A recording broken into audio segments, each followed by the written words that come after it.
Topic వస్తే ప్రభాస్ ఆ మధ్య మీ డైరెక్షన్లో చేయాలని ఇంట్రెస్ట్ చూపారని నిజమేనా?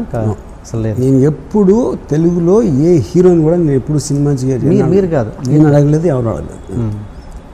అంటే ఎందుకు మీరు ఆఫ్టర్ నాగార్జున గారు అండ్ వెంకటేష్ వాళ్ళ తర్వాత మీరు ఎవరు స్టార్స్తో పనిచేయలేదు? ఏంటి రీజన్? ఇప్పుడు నేను చేసే టైప్ సినిమాలు నేను ఎన్నుకునే subjects they are not related, they are not applicable to stars. ఎందుకంటే స్టార్డమ్ అనేది ఒక ఇమేజ్ ఉంటుంది, వాళ్ళకి ఒక ఫ్యాన్స్ ఉంటారు, పాటలు, కామెడీ ట్రాక్, ఇన్ని సెంటర్లో ఇన్ని రోజులు ఆడాలి, ఇలాంటి రిక్వైర్మెంట్స్ ఉన్న లాంటి ప్రాజెక్ట్స్ అండ్ వాళ్ళు చేయాలంటే. ఎందుకంటే వాళ్ళు ఎందుకు చేయాలంటే బికాజ్ అంతంత డబ్బులు పెట్టి అంతంత కాస్ట్లకి అమ్ముతున్నప్పుడు అన్ని వర్గాల ప్రజల్ని సాటిస్ఫై చేయాల్సిన ఒక కమర్షియల్ నెసెసిటీ ఉంటుంది. ఆ టైప్ సినిమాలు నేను చేయను, నాకు చేయడం చేత కాదు. చేయడం అంటే నాకు చేయట్లేదు అని చెప్పట్లా, నాకు అసలు ఆ కెపాసిటీ లేదు నాకు.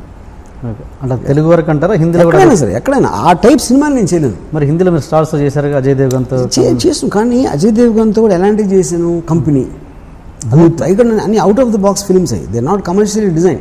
అలాంటివి తెలుగులో ఎందుకు చేయకూడదు స్టార్స్తో? మళ్ళీ తెలుగులో అలాంటి ఆడవు సినిమాలు, నేను అదే చెప్తున్నాను కదా. ఇప్పుడు హిందీలో అంటే మీకు పాన్ ఇండియా టైంలో ఆ టైప్ ఆఫ్ సినిమాలు చూస్తారు.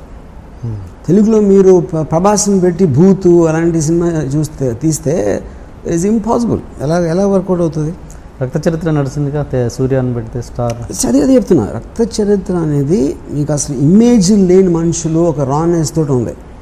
అదే మీరు తారక్తో పెడితే సినిమా అట్లా ఉండదు, ఇంపాసిబుల్ అది. మీకు కాస్ట్ ఫీలింగ్ ఉందా? నాకు ఏ ఫీలింగ్ లేదు. నాకు దేశం ఫీలింగ్ కానీ, కాస్ట్ ఫీలింగ్ కానీ, నా ఫ్యామిలీ కానీ, నేను కానీ, చివరికి నా ఫీలింగ్ కూడా లేదు. వర్మ అన్నది జస్ట్ ఊరికే పెట్టుకున్నారా, లేకపోతే ఇట్లా వినడానికి బాగుంది అంతే? వినడానికి బాగుంది, రైమింగ్ బాగుంది. ఓకే. రాము గారిని కేర్ చేయని హీరోయిన్ ఇప్పటివరకు ఎవరైనా తగిలారా మీకు? మిమ్మల్ని కేర్ చేయని హీరోయిన్? కేర్ చేయని heroine it's very hypothetical question. ఎందుకంటే ఫస్ట్ ఆఫ్ ఆల్ అలాంటి ఇన్స్టెన్స్ ఎప్పుడు రావడానికి ఆసుకుంది. ఎవరు హీరోయిన్ కాకుండా ఎవరైనా నన్ను కేర్ చేయని మనుషుల్ని నేను ఎప్పుడు నాకు గుర్తులేదు అసలు. అంటే అసలు అలాంటి ఇన్సిడెంట్ ఎక్కడి నుంచి వచ్చింది అనేది, అంటే అది పొలిటికల్ లీడర్స్ అవ్వచ్చు, మాఫియా అవ్వచ్చు, లేకపోతే ఫిల్మ్ ఇండస్ట్రీ వాళ్ళు అవ్వచ్చు, నన్ను కేర్ చేయకపోవటం అనేది ఒక పర్టికులర్ ఇన్సిడెంట్ అనేది నా మైండ్లోకి అసలు. ఇన్సిడెంట్ పక్కన పెట్టండి, మీ షూటింగ్లో హీరోయిన్ కానీ హీరో కానీ షూటింగ్ నడుస్తుంటే కదా, ఒక టైం పీరియడ్గా లెంతీ కదా, ఆ టైంలో మీకు తెలిసిపోతుంది కదా యాటిట్యూడ్, బాడీ లాంగ్వేజ్. ఇప్పుడు జరగలేదు అలా, ఇప్పుడు జరగలేదు. ఓకే. అండ్ మీ దృష్టిలో అసలు హెల్పింగ్ నేచర్, అసలు మీకు హెల్ప్ నేచర్, జాలి అలాంటివి ఉన్నాయా మీకు? Helping nature, I don't like the word helping nature అనే వర్డ్, నాకు దానిగా ఇష్టం ఉండదు. ఫర్ ఎగ్జాంపుల్ ఒక చిన్న ఎగ్జాంపుల్ చెప్తాను నేను. నా దగ్గర పనిచేసే అతను ఒకడు వచ్చి నన్ను డబ్బులు అడిగాడు. సార్ నాకు ఒక 2 లక్షలు కావాలి, మా మదర్కి. సరే, మీ మదర్ గురించి నాకు చెప్పదు, ఎందుకంటే నువ్వు నా దగ్గర పని చేస్తున్నావు, నీకు అవసరం ఉంది, నాకు నీకు ఇవ్వాలనిపించి నాకు నా దగ్గర కెపాసిటీ ఉంటే నేను ఇచ్చేస్తాను. నీ ప్రాబ్లమ్స్ నాకు చెప్పదు.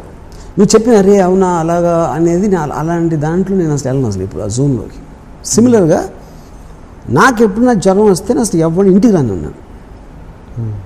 నన్ను వచ్చి నువ్వు కొంచెం ఏదో మందు తాగించి అట్లా అదే మెడిసిన్ వేయించి అట్లాంటివి నాకు చిరాకు. You know, so anything which is of a genre of something which is supposed to make me feel bad, అది నేను అవాయిడ్ చేస్తాను. ఓకే, అప్పుడు కానీ ఆ 2 లక్షలు ఇచ్చాను నేను. వాళ్ళ మదర్ గురించి చెప్పినా చెప్పకపోయినా తనంటే నాకు ఇష్టం, తను అవసరం అవ్వకపోతే అడగడం నాకు తెలుసు. యూనో, కానీ ఇలా చెప్పినప్పుడు ఇదొక్కటే గుర్తుంచుకుంటాడు, ఇలా అన్నాడు అని.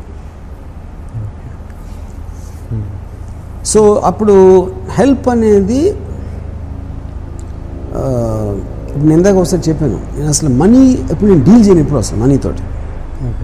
నా చెక్కి డ్రాఫ్ట్కి నాకు డిఫరెన్స్ తెలియదు. అకౌంట్లో డబ్బులు ఉన్నాయా లేవా నాకు తెలియదు. అగ్రిమెంట్లు ఏది ఉంటే అది I just live by that, like that. You know, మీరు కరెన్సీ కరెన్సీ చూసి చాలా రోజులైందండి నిజమేనా? That's true. ఓకే. నేను అసలు క్యాష్ అనేది చేత్తో పట్టుకుని నాకు గుర్తులేదు అసలు. ఐ కాంట్ రిమెంబర్ ఇయర్స్ అయిపోయింది. మరి ఈ ప్రాసెస్లో మిమ్మల్ని మోసం చేసే మనుషులు ఉండొచ్చు, ఉన్నారు. ఓకే, కానీ that's a decision I took. ఎందుకంటే దాన్ని ఇప్పుడు ప్రతి బ్రహ్మదేవుడు లేకపోతే నేచరు లేకపోతే వాట్ ఎవర్ కన్స్ట్రక్ట్స్ మీకు లిమిటేషన్స్ ఉంటుంది. మీరు ఎగరలేరు, కేవలం నడవగలుగుతారు. ఒకడికి ఒక సింగింగ్ టాలెంట్ ఉంటుంది, ఇంకోటికి ఉండదు. ఇంకోటికి ఏదో ఉంటుందో ఇంకోటి ఏదో ఉండదు. అలాగే నా బేసిక్ డిఎన్ఏలో అలాంటి మెంటాలిటీ ఉన్నాను. ఆ మెంటాలిటీ ఉన్నా నేను సర్వే అవుతున్నాను కదా. ఏం చెప్పినా రాము దగ్గర డబ్బులు లేవు, లేకపోతే ఇలా అంటే ఎవరో చంపేస్తారని చెప్పారు కదా. ఇలాంటివి అన్నీ ఉన్నా కూడా I'm still exactly living the way I want ఇన్ని ఇయర్స్ నుంచి. ఎప్పుడైనా మీరు ఎంతవరకు ఎన్నని ఉంటారు కానీ రాము ఇది చేయాలనుకుంటున్నాడు చేయలేకపోతున్నాడు అని ఎప్పుడన్నా విన్నారా? That's as simple as that now. One particular day I want to take break from Bollywood. కొన్ని రోజులు ఏదో వేరే చేద్దాం వచ్చాను హైదరాబాద్ వస్తే అందరూ అన్నారు బాంబేలో అయిపోయింది, ఇంకా అసలు పట్టించుకోవట్లేదు, అందుకని ఇక్కడికి వచ్చేసాడు అన్నారు. ఓవర్ నైట్ డిసైడ్ చేసి మళ్ళీ ఇక్కడికి వచ్చాను. And I put a bigger office than before. Okay. ఇప్పుడు వీళ్ళందరూ కూడా స్పెక్యులేట్ చేయగలుగుతారు కానీ వాళ్ళ గురించి ఎందుకు ఆలోచించు, నా గురించి ఆలోచించే వాళ్ళ గురించి నేను ఆలోచించే వాళ్ళ గురించి. ఎందుకంటే నాకు టైం లేదు, వాళ్ళకి టైం ఉంది కాబట్టి నా గురించి ఆలోచిస్తారు. అప్పుడు నా గురించి ఆలోచించే టైంలో వాళ్ళ గురించి ఆలోచించుకుంటే కొంచెం పైకి రావడానికి ఛాన్స్ ఉంది అనేది నా ఫీలింగ్. మీ బ్యాంక్ బ్యాలెన్స్ ఆస్తి ఎంత ఉండొచ్చు? చెప్తే దొంగలు ట్యాక్స్ వాళ్ళు ఎత్తుకుపోతారు కాబట్టి చెప్పను. సో మొత్తాన్ని మీకు ఆస్తి బాగానే ఉంది, ఉందని ఒప్పుకున్నారా? కనీసం ఉందని ఒప్పుకుంటారా? చెప్పను, సీక్రెట్. ఓకే. మీ తదనంతరం మీ ఆస్తి ఎవరికి ఉంటాయి? నాకు అంటే మీరు ఇందాక చెప్పారు కదా చివరచ్చు, అది ఏమైనా తెలిస్తే మాత్రం మొత్తాన్ని ఖర్చు పెడతాను. ఎవరికి ఇవ్వకుండా. ఎవరికి కరెక్టే. ఏం చేస్తారు ఎవరికి? తాగరాడతాం. సీరియస్ ఆన్సర్ చెప్పండి. నేను ఆల్వేస్ నా వర్క్ ఎలా ఉంటుందంటే నా దగ్గర 4 కోట్లు ఉంటే 8 కోట్లు పని పెట్టుకుంటాను, 40 కోట్లు ఉంటే 80 కోట్లు పని పెట్టుకుంటాను. So I always my work will be more than demanding than what is I have. So because of that నా దగ్గర డబ్బులు ఎప్పుడు ఉండవు. సో 80 కోట్ల తర్వాత నేను మళ్ళీ 120 కోట్లు నేను తేగలుగుతాను. ఎందుకు? వర్క్ కొన్న ఎఫెక్ట్ బట్టి. ఓకే. తెలుగులో ఇప్పటివరకు సెన్సేషన్ సినిమా శివ, దానికి తెలుగులో సీక్వెల్ ఎందుకు ట్రై చేయలేదు? ఇష్టం లేదా ఎలా? దాని Shiva I think is outdated subject. First of all అంటే ఒక కాలేజ్ స్టూడెంట్స్ ఆ టైంలో ఉన్న ఒక రెజొనెన్స్ తోటి అప్పుడున్న అంటే ఈ రౌడీలు ఇలాంటి వాళ్ళు కాలేజ్ కొత్తగా గూండాలు తిరగటం కానీ ఇలాంటివన్నీ అటు ఆస్పెక్ట్స్లో I feel it's a sequel. అంటే దాని కంటిన్యూషన్ ఉండాలని కాదుగా, అక్కడ నుంచి ఎలాగైనా టర్న్ తీసుకోవచ్చుగా. ఇంకోటి నాకంటే ఇప్పుడు నేను శివ తీసిన డైరెక్టర్ని కాదు ఇప్పుడు, ఎందుకంటే నా మైండ్ దాంట్లో వర్క్ అలాంటి స్పీర్లో ఇప్పుడు వర్క్ చేయట్లేదు. ఓకే. సో నేను ఈ మధ్యన 25th ఇయర్ కోసం నాగార్జున నేను ఏదో ఒక డాక్యుమెంటరీ చేద్దాం అనుకుని నేను మళ్ళీ చూశాను సినిమా. ఇది 25 years అయ్యాక చూసాను సినిమాని. నాకు అసలు ఏమాత్రం నచ్చలేదు సినిమా, ఎందుకంటే I'm a change person. Maybe for the worse, better అని అంట్లా, it could be for the worse, it could be different అని నా ఒపీనియన్. ఇప్పుడు బాంబే మాఫియా ఇలాంటి మైండ్స్ స్టడీ చేసిన తర్వాత ఎవడో సైకిల్ చైన్ తెంపి కొట్టడం అనేది నాకు చాలా చిన్నపిల్లల సినిమాలో ఉంది. అది ఇప్పుడు చూస్తే బట్ ఆఫ్ కోర్స్ ఆ టైం పీరియడ్ వేరు, నేను వేరు, ఆ టైంలో నేను ఆలోచన ఎక్స్పోజర్ వేరు. కానీ సత్య సినిమా చూస్తే ఇప్పటికీ కొత్తగానే ఉంది నాకు.